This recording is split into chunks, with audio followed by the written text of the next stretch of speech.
I know you got him picked, but the man's in trouble. I'm gonna show you how great I am. And they make me the underdog, I'm gonna show them all they're wrong because I'm the champion. Fast. Last night I cut the light off my bedroom, hit the switch, was in the bed before the room was dark. Incredible. Fast. I am the greatest. Au début des années 60, un jeune boxeur originaire de la ville de Louisville, dans le Kentucky, terrorise toute l'Amérique.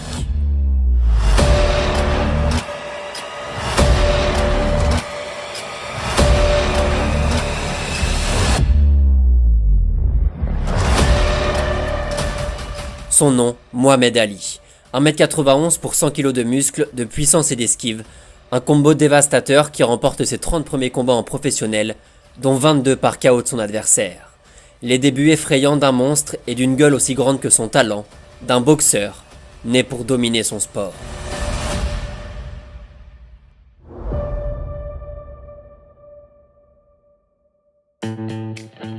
Si vous cherchez un sportif des années 60-70 avec autant d'archives disponibles que Cassius Clay, cela n'existe pas.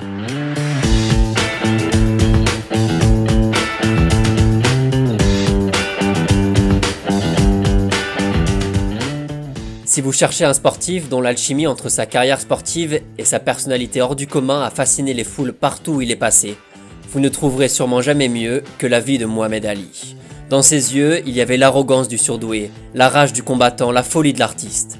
Dans ses poings, il y avait la puissance de l'icône. Des combinaisons folles, un footwork unique, un style inimitable, des mains rapides comme l'éclair. Boxeur provocateur, sportif génial, figure mondiale du sport et de tout ce qu'il y a autour. L'image éternelle du boxeur noir dans une Amérique blanche, déchirée par la ségrégation et les tensions raciales. Le rêve américain comme dans les films, mais avec un acteur qui avait écrit lui-même le scénario.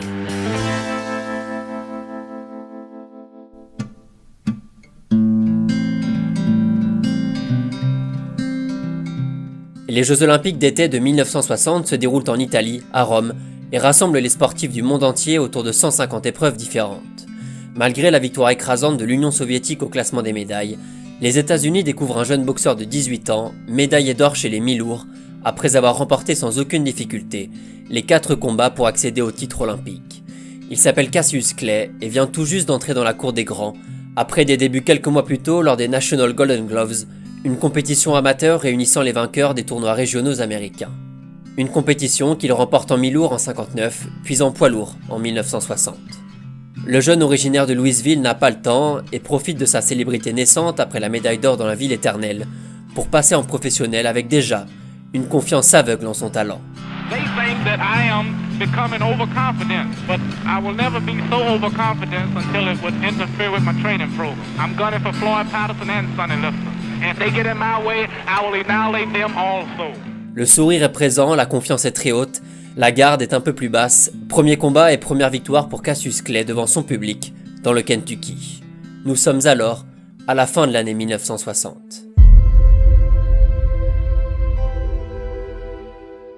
Deux ans après son premier combat en professionnel, le boxeur a déjà fait un peu de chemin et reste invaincu après plus de 15 combats, la majorité remportée par KO technique de son adversaire. En gros, en boxe, il y a 2 types de KO. Le KO classique, quand l'adversaire est incapable de se relever après 10 secondes, souvent après avoir pris une énorme valise, et le KO technique, quand l'arbitre est obligé lui-même d'arrêter le combat, car l'un des 2 boxeurs ne peut pas continuer, il est toujours conscient mais il ne fait plus rien pour se battre. Cassius Clay, lui, fait un peu des deux. Des fois, ça dure pas trop, une bonne gauche dans la mâchoire, c'est pas vraiment agréable, et des fois, ça dure un peu plus. Et c'est justement dans ce cas précis que l'Américain paraît le plus fort. À l'image de ses conférences de presse, Clay met constamment de l'intensité, il tourne dans tous les sens, ne semble jamais vraiment fatigué, et sa coordination extraordinaire lui permet d'esquiver la grande majorité des attaques de l'adversaire. Grand, puissant et avec l'allonge d'un lit de place, le boxeur s'affirme de plus en plus en gagnant plusieurs combats, dans des places importantes de la boxe de l'époque, notamment à New York et à Los Angeles. Très jeune, très sûr de lui, le caractère de Clay divise les foules mais remplit les salles, et notamment le prestigieux Madison Square Garden de New York, plein à craquer pour un combat contre le redouté Duke Jones, battu au point par la fougue et l'endurance surprenante de la lèvre de Louisville. 5, 4, 1 even favor of Clay. Ouais, vous l'avez bien entendu, Clay se fait huer par la salle pour plusieurs raisons. Bon, déjà, Duke Jones est originaire de New York, mais surtout, la décision prise est plus que contestable au vu du combat, et certains se plaignent déjà du traitement réservé à Cassius Clay, le chouchou des médias et l'étoile montante qu'il faut absolument protéger. Mais rien ne semble vraiment le perturber. 3 mois plus tard, à Londres, pour son premier combat professionnel outre-Atlantique contre un boxeur anglais, l'Américain va bluffer tout le monde.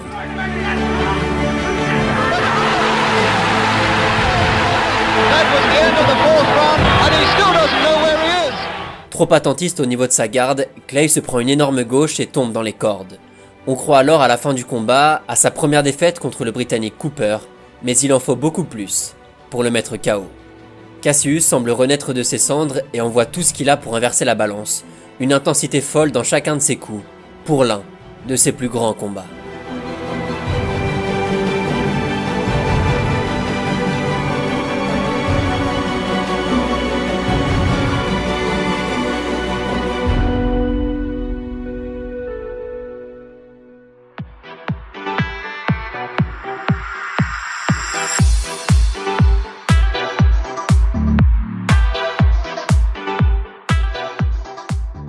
Miami Beach, ses paillettes, sa plage, ses soirées, et sa salle de boxe qui doit accueillir le combat entre l'espoir Cassius Clay, élu boxeur de l'année 1963 et nouvelle star de la boxe américaine, et Sonny Liston, champion du monde poids lourd de la WBA depuis 1962.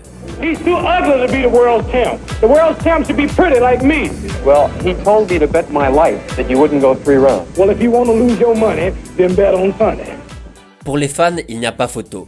La puissance et l'agilité de Liston ne vont faire qu'une bouchée de l'inexpérience de Clay pour les combats de cette importance. Les deux boxeurs se disputent la ceinture poids lourd et s'envoient des poèmes tout mignons les semaines avant le combat. Le jour J, dès les premiers échanges de points, le ton est clairement donné. La vivacité incroyable et la vitesse de l'outsider donnent le tournis à Liston, qui finit plusieurs fois dans les cordes après les enchaînements supersoniques de son adversaire. Défensivement aussi, il semble avoir toujours un coup d'avance et fatigue Liston qui manque sa cible à chaque fois et se fait mal à l'épaule à force de taper dans le vide.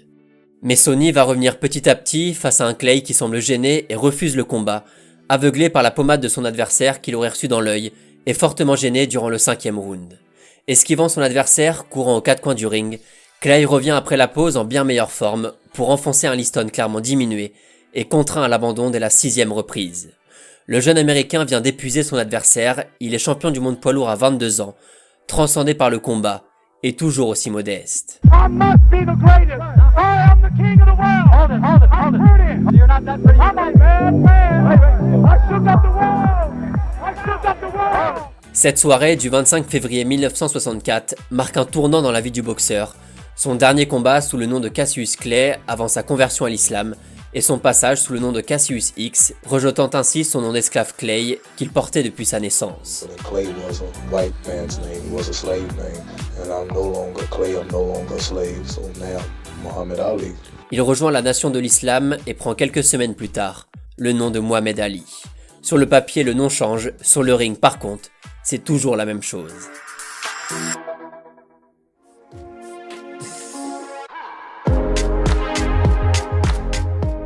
Après sa 20e victoire d'affilée lors de son combat contre Liston, Muhammad Ali enchaîne par 10 victoires consécutives dont 7 par KO de son adversaire. La recette est toujours la même, l'agression constante, la garde basse et les jambes toujours en mouvement, prêt à esquiver et contrer son adversaire pour le mettre au tapis. Visuellement c'est très impressionnant, techniquement c'est trop fort. Le temps de l'analyse au début du combat, les petits pas pour jauger son adversaire, la vitesse, les réflexes et le rythme pour accélérer et faire très mal. Sa spéciale, le jab, un coup de poing direct avec le bras tendu qui lui permet de frapper fort en restant à distance de son adversaire. KO classique, KO technique, à Toronto, à Londres, à Francfort ou aux États-Unis, Muhammad Ali écrase tout ce qu'il croise et les combats qui durent plus de 7-8 rounds se comptent sur les doigts d'une main. Ernie Terrell, l'un de ses opposants en 67, refuse de l'appeler par son nouveau nom avant le combat et prend l'ouragan Ali en pleine face qui le pousse jusqu'au dernier round pour l'humilier. Told me your name was Cassius Clay a few I years never ago. told you my name was Cassius Clay. My name is Muhammad Ali.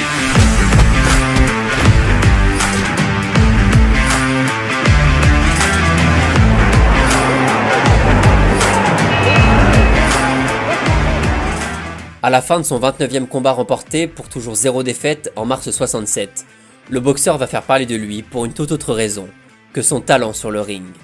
Depuis des années déjà, le champion frappe par son insolence et sa fierté avant et après les combats, le sens de la formule tout le temps, la guerre du ring, la guerre des mots, cette hyper-présence médiatique ayant construit sa popularité autour de ce personnage qu'il jouait à merveille. And be ready to fight, because I'm coming to get you. I'm coming to London to get you. And after I'm through beating him, I think you'll have to join the Beatles and be a singer. Mais un mois après sa victoire contre Zora Folley, Mohamed Ali fait les gros titres pour autre chose qu'une bonne droite décochée sur son adversaire. Le 28 avril, Ali refuse de servir pour l'intervention de l'armée américaine au Vietnam. Well, I'm going to shoot them for what? How am I going to shoot them? Some poor, hungry people in the mud for big, powerful America. And shoot them for what? They never called me nigger. Babies and children and women. How can I shoot them poor people? Just take me to jail. La prise de décision choque un pays où l'armée est reine. Ali perd sa licence de boxeur et son titre de champion du monde, et écope quelques semaines plus tard d'une peine de 5 ans de prison. Il devient alors le symbole du contre-pouvoir, une figure sportive ultra médiatisée qui s'oppose au devoir national, un coup de tonnerre dans le monde de la boxe et une décision que Mohamed Ali va évidemment condamner en vain, traîné dans la boue par les médias et privé de compétition officielle, jusqu'en 1970.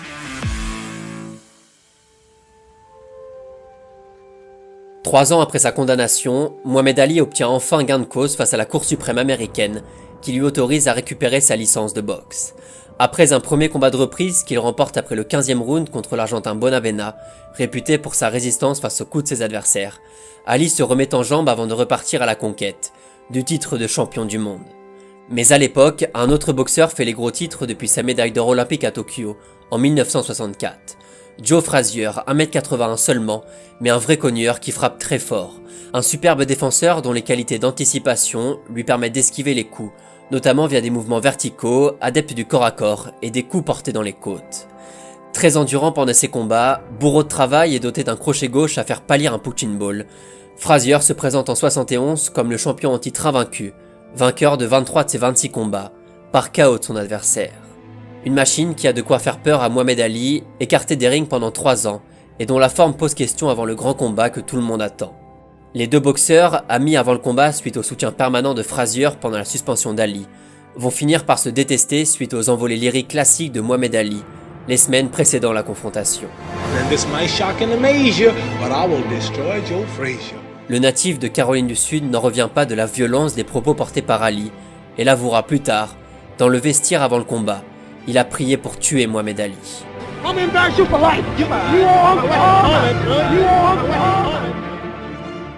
Le 8 mars 71 s'oppose donc Smoking Joe et l'autoproclamé The Greatest. From Louisville, Kentucky, undefeated in 31 bouts, scoring 25 knockouts, here is Muhammad Ali. Dans un Madison Square Garden prêt à exploser en cas de victoire de l'un des deux boxeurs, Ali, très aérien comme à son habitude, prend le dessus dans les premiers rounds et propose de très bons enchaînements qui obligent Frazier à défendre et refuser le combat face à la puissance et la vitesse de son adversaire. L'intensité folle donnée par Ali dans les premières minutes du combat perturbe Frazier, qui ne tarde pas à répondre dès le début de la 4e reprise. Visiblement mieux préparé pour un combat qui dure, Smoking Joe, plus régulier, inverse la tendance du combat grâce à son punch et sa spéciale du gauche, qui envoie plusieurs fois Ali dans les cordes.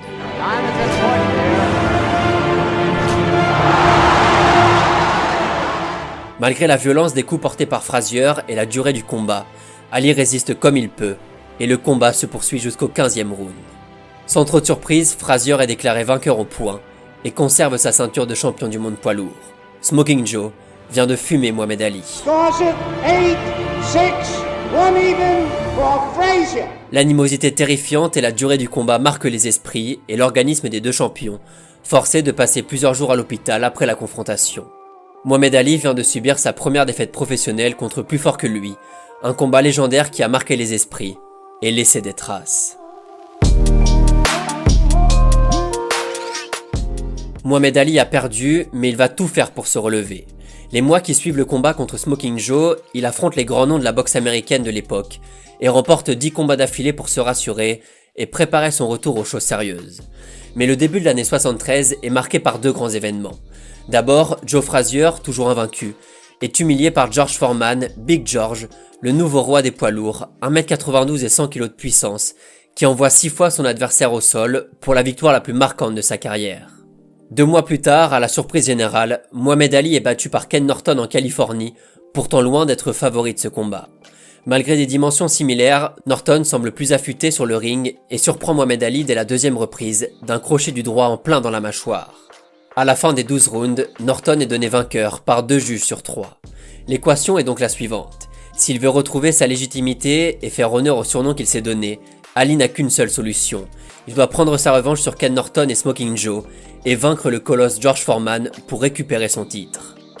6 mois plus tard, Ali se venge non sans mal de Norton à Los Angeles, un combat qu'il n'a jamais vraiment réussi à maîtriser, vainqueur au point après la 12e et dernière reprise. En récupérant la ceinture de champion d'Amérique du Nord, Ali enchaîne contre Joe Frazier en janvier 1974, lors d'un combat sans gloire avec un Muhammad Ali emprunté, vainqueur au point contre l'ancien champion du monde. Decision is Muhammad Ali. Hors de forme et dépassé, Smoking Joe aura au moins eu le mérite de répondre aux provocations de Muhammad Ali quelques jours avant le combat, lors d'une conférence de presse qui tourna en règlement de compte entre les deux stars. Quick, Joe. Well, we're having a scene, as you can see. It's hard to tell whether it's clowning or for real between the two fighters. Ali a passé les 2 premiers cols, le voilà désormais au pied de la montagne George Foreman.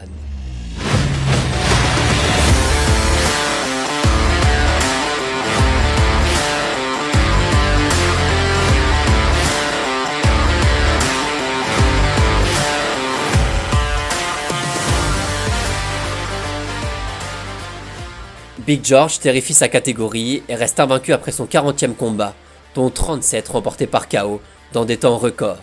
Personne ne lui résiste, son crochet du droit fait des ravages et sa puissance terrorise tout le monde. Le combat est prévu à Kinshasa au Zaïre, la République démocratique du Congo d'aujourd'hui, le 30 octobre 1974. Muhammad Ali est en mission.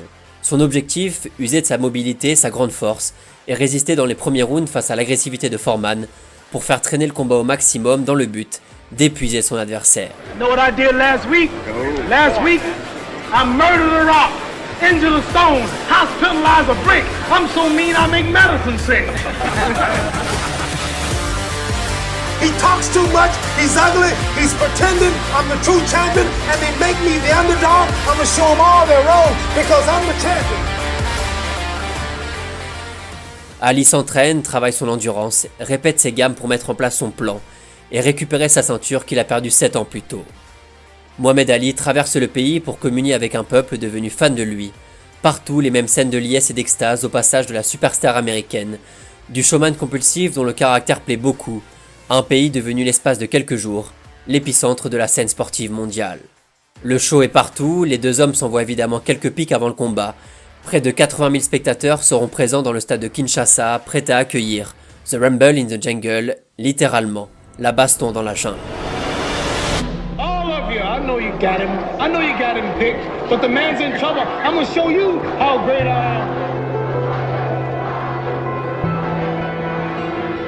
George Foreman has that serious look. Ali definitely talking to him. Look at the stare on George Foreman. Look at Ali giving the word. Dès les premières minutes, la tendance est claire. Ali touche à plusieurs reprises Foreman et encaisse les coups sans broncher, grâce à une résistance incroyable et des esquives supersoniques. Les 2 boxeurs se rendent coup pour coup, mais Foreman fatigue plus vite et perd en lucidité au fur et à mesure que le combat avance. Le visage détruit par les enchaînements efficaces de Muhammad Ali, Foreman résiste comme il peut jusqu'aux dernières secondes du 8e round.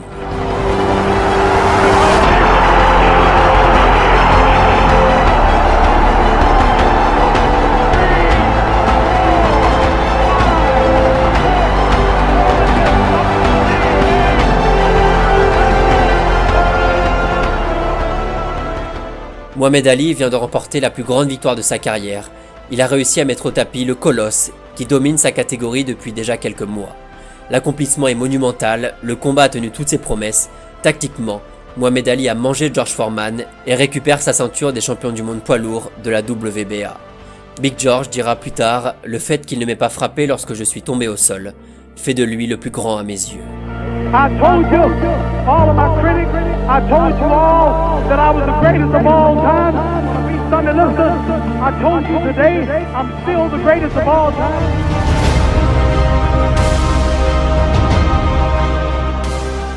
D'abord, la belle, le 3e combat entre Muhammad Ali et Joe Frazier, le troisième volet de l'une des plus grandes rivalités de l'histoire. Après la revanche gagnée par Ali quelques mois plus tôt dans des conditions douteuses, Don King, promoteur star de l'époque, décide d'organiser la belle entre les deux boxeurs à Manille, capitale des Philippines. I tried to retire. I told the world I wanted to retire. He come all the way to Manila talking about he wants me. And I promise you, he will be put in another hospital. À l'instar des deux premiers combats, la violence verbale et le trash talking fait rage entre les deux champions, notamment Ali qui continue d'insulter régulièrement Frazier. Mohamed Ali, 32 ans, a disputé 3 combats depuis sa victoire contre Foreman, 3 victoires pas si faciles remportées sur la durée. Le soir du 1er octobre 75, dans une chaleur suffocante approchant les 50 degrés à Manille, le combat démarre, la tension monte. Frazier a retrouvé tout son peps et l'énergie qui le caractérisait en 1971 et agresse Mohamed Ali pourtant bien parti dans les premières reprises. Malgré des jabs efficaces et des droites qui partent bien côté Ali, Smoking Joe, dur au mal, encaisse et répond.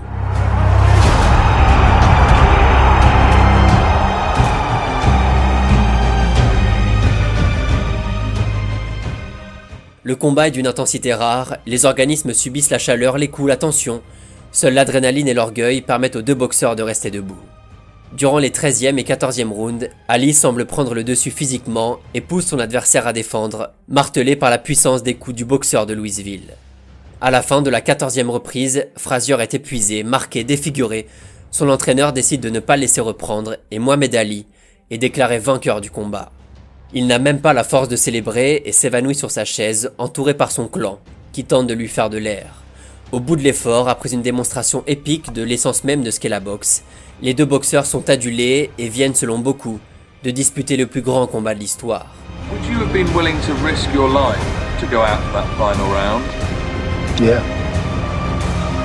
He is tough. He's a great fighter. I'm so tired, I don't want to do nothing. I want to rest for 1 week. Le passé sulfureux, la qualité de la boxe proposée, la dramaturgie, le combat a atteint des sommets. Ali a retrouvé son honneur et réussi son pari, en battant ses plus gros rivaux, à l'apogée de sa carrière. Vient donc la bête.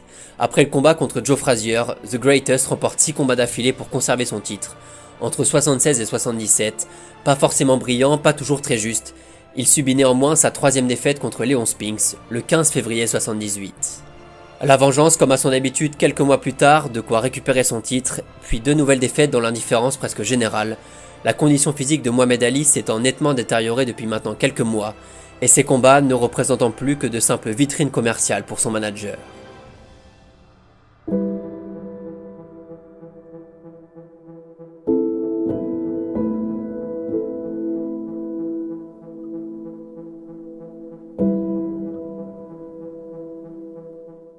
L'image est forte et fait le tour du monde. Depuis déjà quelques années, Mohamed Ali vit avec la maladie de Parkinson et affiche sa fragilité pour la cérémonie des JO d'Atlanta en 96, allumant la vasque olympique. Comme un symbole, 36 ans après sa médaille d'or à Rome, là où tout a commencé. Mohamed Ali est un géant du sport, physiquement d'abord mais culturellement surtout. Militant des droits civiques et figure de l'émancipation des Noirs aux États-Unis, Ali n'avait jamais la langue dans sa poche quand il fallait recadrer un journaliste et clamer sa fierté d'avoir réussi, malgré tous les obstacles liés à sa couleur de peau. I took my gold medal, thought I'd invented something. I said, man, I know I'm going to get my people freedom there. I'm the champion of the whole world, Olympic champion. I know I can eat downtown now. And I went downtown that day, had my big old medal on, and went to the restaurant. At that time, black things wasn't integrated. The black folks couldn't eat downtown. Lady said, we don't serve Negroes. And I had to leave that restaurant. Just won the gold medal and couldn't eat downtown. I said, something's wrong. Surtout qu'à l'époque, aucun boxeur noir n'est vraiment sorti du silence pour lutter contre le racisme, au risque de briser sa carrière. Mohamed Ali voyageait partout pour transmettre des messages de paix et rencontrer les grandes personnalités de ce monde, notamment Nelson Mandela en Afrique du Sud, avec qui il est devenu très proche. Celui qu'on surnommait The People Champion, le champion du peuple, ne laissait personne indifférent et a propulsé la culture du show avant, pendant et après les combats, parfois à la limite du raisonnable. Mais Ali le faisait par plaisir et par peur aussi, usant parfaitement de son charisme et de son aura pour masquer ses craintes avant certains combats, notamment contre ses 2 plus grands rivaux, Big George et Smoking Joe. La moindre apparition de Mohamed Ali rassemblait et fascinait les foules, le boxeur élu par la BBC en Angleterre comme le plus grand sportif du XXe siècle. For me, he was a big inspiration. He was my idol. What he did for in the ring, outside ring, Nobody will reach halfway of what he did. He put it color not for one country, he put it color for the whole world. He is the greatest of all time, and he was the greatest of all time because of what he did outside of the ring. For an athlete like myself today, without Muhammad Ali, I wouldn't be sitting up here talking in front of you guys. What a phenomenon. You had to see him. He moved around the ring. He had style and class. He was tall and good looking. You could do whatever you wanted to do. He was going to be on his feet for the next round. And to be honest with you, he belonged to the arts because he had poem, poetry. He had it all. D'ailleurs, petite anecdote, le premier événement sportif retransmis en couleur par satellite est un combat de Mohamed Ali en 66 en Allemagne. Et une deuxième aussi, Mohamed Ali a fait du catch le temps d'une soirée, mais bon, celle-là, on s'en fout un peu. Vol comme le papillon, pique comme l'abeille. Un sens aiguisé de la formule, des engagements clairs pour la liberté religieuse et l'humanisme, le talent fou avec un short et des gants, capable de placer l'Afrique et Kinshasa au centre du monde par sa simple présence. Sur le ring et en dehors, la lèvre de Louisville paraissait insaisissable, aérien, la puissance des mots avant, la puissance des points après. Boxeur extraordinaire, showman légendaire, personnage iconique dans le monde, Mohamed Ali nous a quittés en 2016 après avoir lutté contre la maladie pendant 32 ans. Son dernier véritable combat est peut-être le plus important. I said last night I had a dream. When I got to Africa, I had one hell of a rumble. I had to beat Tarzan's behind first for claiming to be the king of the jungle. When George Floyd meets me, he'll pay his debt. I can drown the